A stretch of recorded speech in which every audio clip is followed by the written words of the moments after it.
بسم اللہ الرحمن الرحیم۔ السلام علیکم دوستو، کیا حضور صلی اللہ علیہ وسلم کو مٹی سے بنایا گیا تھا؟ حضرت امام مسلم سے اپنی مسلم شریف میں حضرت عبداللہ بن عمرو بن عاص رضی اللہ تعالی عنہ سے نقل کیا ہے کہ حضور صلی اللہ علیہ وسلم نے ارشاد فرمایا کہ بے شک اللہ تعالیٰ نے مخلوق کی تقدیر آسمانوں اور زمین کو پیدا کرنے سے 4000 سال پہلے لکھ دی تھی، جبکہ اس وقت اللہ کا عرش پانی پر تھا۔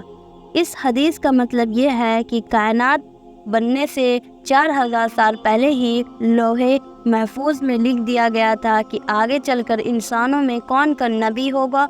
اور کس کو تمام نبیوں کا سردار بنایا جائے گا۔ تو اس بات سے یہ ثابت ہوتا ہے کہ حضور صلی اللہ علیہ وسلم کو نبی اس وقت بنا دیا گیا تھا کہ ابھی آسمان و زمین کو پیدا نہیں کیا گیا تھا، مطلب ہمارے حضور صلی اللہ علیہ وسلم کو آسمان و زمین کے بننے سے 50,000 سال پہلے ہی نبی بنا دیا گیا تھا۔ حضرت عباس بن شریح رضی اللہ تعالی عنہ سے روایت ہے کہ حضور صلی اللہ علیہ وسلم نے فرمایا کہ بے شک میں اللہ تعالیٰ کے یہاں اس وقت بھی آخری نبی تھا جب آدم کا خامر مٹی میں تیار ہو رہا تھا۔ تو دوستو، یہ بات تو احادیث سے ثابت ہے کہ حضور صلی اللہ علیہ وسلم کی نبوت و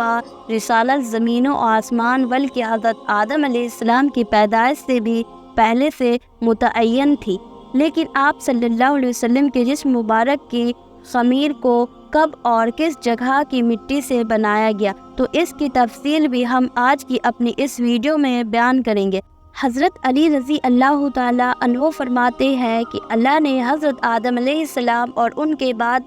بھیجے گئے تمام نبیوں سے وعدہ لیا کہ جب تمہارے بیچ محمد صلی اللہ علیہ وسلم تشریف لے آئے اور تم میں سے جو بھی زندہ ہو تو اس پر لازم ہے کہ وہ ان کی مدد کرے۔ اس لیے تمام نبیوں نے اپنی اپنی امتوں سے یہ وعدہ لیا تھا کہ اگر میرے بعد وہ نبی آ جائے کہ جن کا نام محمد ہوگا تو تم سب ان کی بات ماننا اور ان پر ایمان لے آنا۔ حضرت ابن عباس رضی اللہ تعالی عنہ سے روایت ہے کہ جب حضور صلی اللہ علیہ وسلم کے نور کو پیدا فرمایا گیا تو آپ کے نور کو حکم ہوا کہ آپ تمام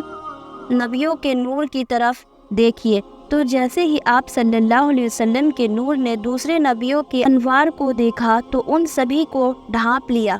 یہ دیکھ سبھی نبی بول پڑے کہ اس بارے میں ہمارے رب کا کیا حکم ہے، تو اللہ تعالیٰ نے فرمایا کہ یہ محمد صلی اللہ علیہ وسلم کا نور ہے، اگر تم ان پر ایمان لے آؤ گے تو نبوت و رسالت سے سرفراز کیے جاؤ گے۔ یہ سن کر سارے نبیوں نے کہا کہ اے ہمارے رب، ہم ان پر ایمان لائے۔ تو اللہ تعالیٰ نے پوچھا کہ کیا میں تم پر گواہ رہوں؟ تو نبیوں نے عرض کیا کہ بے شک آپ ہم پر گواہ رہیں۔ حضرت ابن عباس فرماتے ہیں کہ نبیوں سے لیے ہوئے اسی وعدے کو اللہ نے قرآن میں کچھ اس طرح بیان کیا ہے کہ ذرا اس وقت کو یاد کرو کہ جب اللہ تعالیٰ نے سارے نبیوں سے وعدہ لیا کہ جب میں تمہیں کتاب و حکمت عطا کروں اور پھر تمہارے پاس وہ رسول آئے کہ جو ان سبھی چیزوں کی تصدیق کرنے والے ہو کہ جو تمہارے پاس ہیں، تو تم ان پر ایمان ضرور لے آنا اور ہر حال میں ان کی مدد کرنا۔ حضرت عباس رضی اللہ تعالیٰ عنہ سے مروی ہے کہ جب اللہ تعالیٰ نے حضور صلی اللہ علیہ وسلم کا جسم پیدا کرنے کا ارادہ فرمایا تو حضرت جبرائیل علیہ السلام کو حکم دیا کہ اے جبرائیل جاؤ اور زمین سے مٹی لے کر آؤ۔ تو حضرت جبرائیل علیہ السلام جلدی سے جنت الفردوس اور ساتوں آسمان کے فرشتوں کے ساتھ زمین پر تشریف لائے اور پھر حضور صلی اللہ علیہ وسلم کا جسم بنانے کے لیے اسی جگہ سے جا کر مٹی اٹھائی کہ جہاں پر آج حضور صلی اللہ علیہ وسلم کی مبارک قبر ہے۔ اس وقت بھی وہ جگہ بہت ہی سفید اور روشن تھی۔ حضرت جبرائیل نے وہاں سے مٹی اٹھائی اور پھر جنت میں لا کر اسے تسنیم نہر کے پانی سے گوندا، یہاں تک کہ وہ مٹی ایک سفید موتی کی طرح چمکنے لگی، اور پھر سبھی فرشتے اس مٹی کو لے کر عرش و زمین، پہاڑوں و سمندر میں گھومے، یہاں تک کہ تمام فرشتے اور تمام مخلوق نے حضرت آدم علیہ السلام کی پہچان سے پہلے ہی ہمارے حضور صلی اللہ علیہ وسلم کو پہچان لیا تھا۔ حضرت ابن عباس رضی اللہ تعالیٰ عنہ اس بارے میں یوں فرماتے ہیں کہ حضور صلی اللہ علیہ وسلم کے جسم کا خمیر مبارک اصل زمین کی ناف یعنی مکہ سے لیا گیا تھا، اور تبھی اللہ نے آسمانوں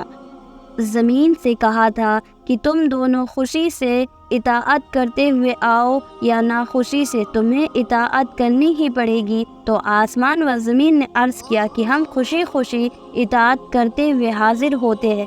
حضرت زین العابدین رضی اللہ تعالیٰ عنہ اپنے والد حضرت حسین رضی اللہ تعالیٰ عنہ سے اور وہ اپنے والد حضرت علی سے روایت کرتے ہوئے فرماتے ہیں کہ حضور صلی اللہ علیہ وسلم نے فرمایا کہ میں حضرت آدم علیہ السلام کی پیدائش سے 14,000 سال پہلے اللہ تعالیٰ کے بہت پاس ایک نور کی حالت میں تھا، اور پھر جب حضرت آدم علیہ السلام کو پیدا کیا گیا تو یہ میرا نور حضرت آدم کی پشت میں رکھ دیا گیا جو کہ ان کی پیشانی میں چمکتا رہتا تھا۔ لہٰذا وہ نور جو کہ ہر چیز کی پیدائش سے پہلے نہ جانے کب سے اللہ تعالیٰ کے خاص قرب میں موجود تھا، آخر ان کو تمام نبیوں کے بعد ایک رحمت بنا کر دنیا میں بھیج دیا گیا، اور تمام مخلوق کو حکم دیا گیا کہ اب جسے بھی کامیاب ہونا ہے تو اسے میرے اس آخری نبی کی اطاعت کرنی ہی پڑے گی۔ اس لیے حضور صلی اللہ علیہ وسلم فرمایا کرتے تھے کہ اگر اس وقت حضرت موسیٰ علیہ السلام بھی زندہ ہوتے تو ان کی بھی نجات میری اطاعت کرنے میں ہی ہوتی۔ دوستو، آخر میں بس اتنا ہی کہوں گی کہ جس ہستی سے اللہ نے ایسی محبت فرمائی کہ پورے قرآن میں کبھی ان کا نام لے کر نہیں پکارا، ان کے ایک آنسو پر سارے آسمانوں میں تہلکہ مچ جاتا تھا، اور اللہ تعالیٰ حضرت جبرائیل کو بھیج کر فرماتے ہیں کہ اے میرے پیارے نبی، آپ پریشان کیوں ہوتے ہیں؟ میں قیامت میں آپ کو اس قدر نعمتیں دوں گا کہ آپ خوش ہو جائیں گے۔ تو دوستو، جس نبی سے اللہ تعالیٰ اتنی محبت فرماتے ہیں تو ہم ان کی حقیقت کو کیا بیان کر سکتے ہیں؟ بس اللہ سے ہماری یہی دعا ہے